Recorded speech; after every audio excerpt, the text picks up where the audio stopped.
हरे कृष्णा। ओम नमो भगवते वासुदेवाय। ओम नमो भगवते वासुदेवाय। ओम नमो भगवते वासुदेवाय। नारायणं नमस्कृतं नरं चैव नरोत्तमं देवीं सरस्वतीं व्यासं ततो जयमुदीरये। नष्टप्रायेषु अभद्रेषु नित्यं भगवत सेवया भगवती उत्तम श्लोके भक्ति भवति नैष्टिके। कृष्णाय वासुदेवाय देवकी नंदनाय च नन्दगोपकुमाराय गोविन्दाय नमो नमः। जय जय श्री जगन्नाथ। जय श्री हरे कृष्ण। श्रीमद्भागवत स्कंद 1 अध्याय 2 श्लोक संख्या 14 दिव्य भाव एवं दिव्य सेवा। तन्मादकेन मनसा भगवान् शाश्वतं पतिं श्रोतव्य कीर्तितव्यश्च ध्येय पूज्यश्च नित्यदा। शब्द बोला है तस्माद अतएव एकेन एकाग्र मनसा चिते भगवान परमेश्वर भगवान सात्वताम भक्तदेर पति रक्षक श्रोतव्य श्रवणीय कीर्तितव्य कीर्तनीय च एवं ध्येय स्मरणीय पूज्य पूजनीय च एवं नित्यदा सर्वक्षण। अनुवाद। ताई एकाग्र चित्ते निरंतर भक्त वत्सल भगवानेर महिमा श्रवण कीर्तन स्मरण एवं तार आराधना करा कर्तव्य।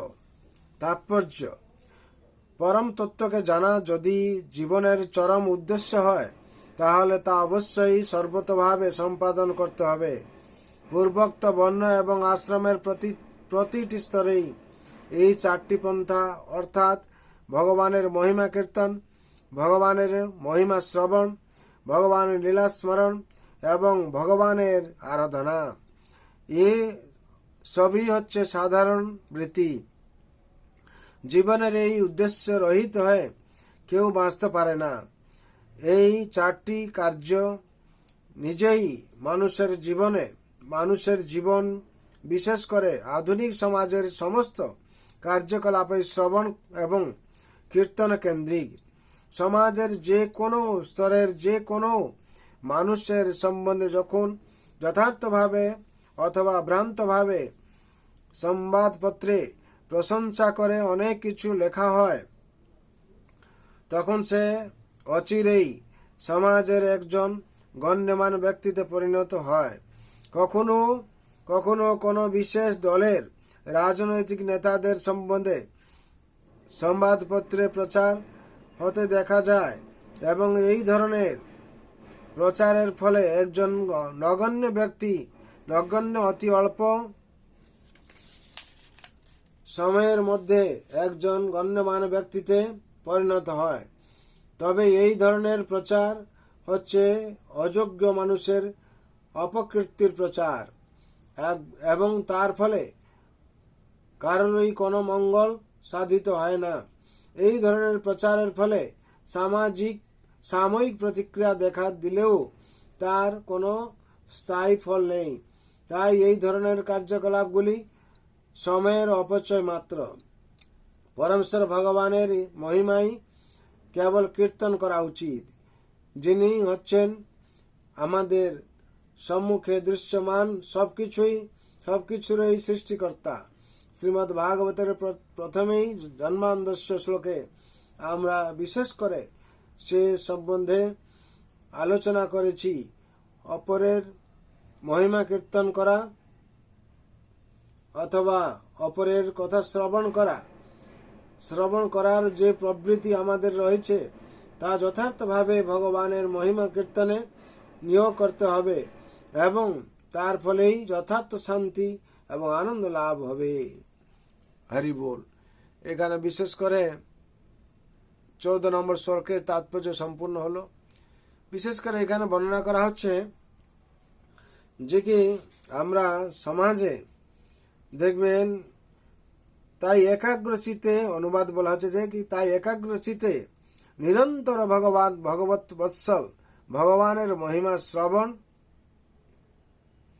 কীর্তন, স্মরণ এবং তার আরাধনা করা উচিত। এই চারটি যদি আমরা করি তাহলে আমাদের সার্বিক মঙ্গল হবে। আর কি বলা হচ্ছে? বলা হচ্ছে পরম তত্ত্বকে জানা যদি জীবনের চরম উদ্দেশ্য হয় তাহলে তা অবশ্যই সর্বতভাবে সম্পাদন করতে হবে। পূর্বোক্ত বর্ণ এবং আশ্রমের প্রতিটি স্তরেই এই চারটি পন্থা অর্থাৎ ভগবানের মহিমা কীর্তন, ভগবানের মহিমা শ্রবণ, ভগবানের লীলা স্মরণ এবং ভগবানের আরাধনা, এই সবই হচ্ছে সাধারণ বৃত্তি। জীবনের এই উদ্দেশ্য রহিত হয়ে কেউ বাঁচতে পারে না।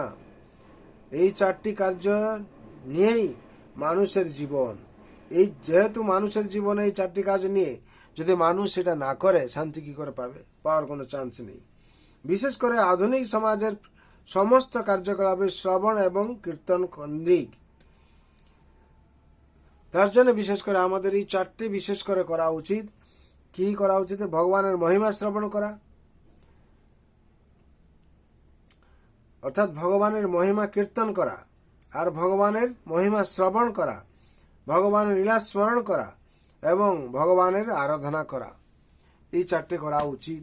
আর ভগবান যেটা গীতায় বলছেন 18 অধ্যায় 65 নম্বর শ্লোকে, মন্মনা ভব মদ ভক্ত মজ্জাজিমাং নমস্কুরু মামে বশ্যসি সত্যং তে প্রীতি জানি প্রিয়সি মে।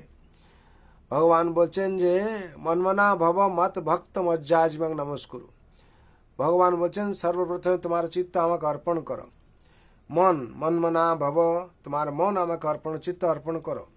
আর মত ভক্ত, আমার ভক্ত হয়ে যা। ভগবান বলছেন যে জগতে ভগবান এক সর্বশক্তিমান, ভগবান হচ্ছেন সর্বপাপ থেকে আমাদের উদ্ধার করতে পারবেন, তার ভক্ত হয়ে যেতে বলছেন। আমরা যদি ভক্ত হই তাহলে আমাদের সার্বিক মঙ্গল হবে। এবং ভগবান বলছেন মজ্জাজিমাং নমস্কুরু। মজ্জাজ মিনস ভগবানকে পুজো করার কথা বলা হচ্ছে। ভাগবত এখানে সেখানে বলা হচ্ছে, এখানে যে আরাধনা করার কথা বলা হচ্ছে। মজ্জাজিমাং নমস্কুরু, এবং ভগবানকে নমস্কার করতে হবে। ভগবান যেহেতু নির্দেশ দিয়েছেন প্রত্যেক দিন আমরা যতবার পারবো নমস্কার করব। নমস্কার করার ফলে ভগবানের হেতু কৃপা আমরা পাব। আর সে কৃপা পেলে কি হবে না, আমরা জন্ম মৃত্যু জরা ব্যাধি যে চক্র আছে সেই চক্র থেকে মুক্তি পাব। অনায়াসে ভগবানের সান্নিধ্য লাভ করে ভগবান এই জগতের যে দুঃখ থেকে আমরা মুক্তি পাব। তার জন্য সবাইকে আমাদের নিত্যম ভাগবতের সেবা করতে হবে। প্রত্যেক দিন ভাগবত একটু শ্রবণ করে নিতে হবে। যদি আমরা শ্রবণ করি, শ্রবণ মাত্র মুখ্য পায় নিত্যতাপ মান না লাগই। শ্রবণ করে আমাদের কি করতে হবে? ভগবানের কথা শুনতে হবে।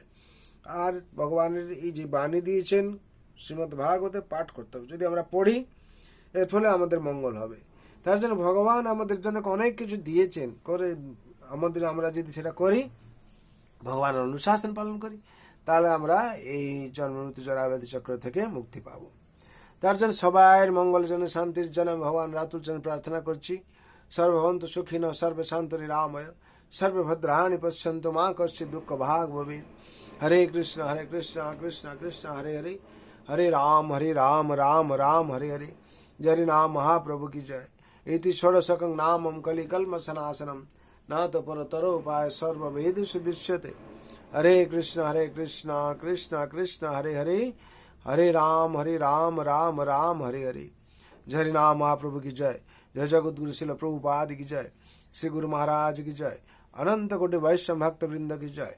उपस्थित भक्त वृंद की जय। जगत गुरु श्रील प्रभुपाद की जय। श्री गुरु महाराज की जय। अनंत कोटि वैष्णव भक्त वृंद की जय। उपस्थित भक्त वृंद की जय। निताय गौर प्रेमानंदे। हरि हरि बोल, हरि हरि बोल, हरि हरि बोल।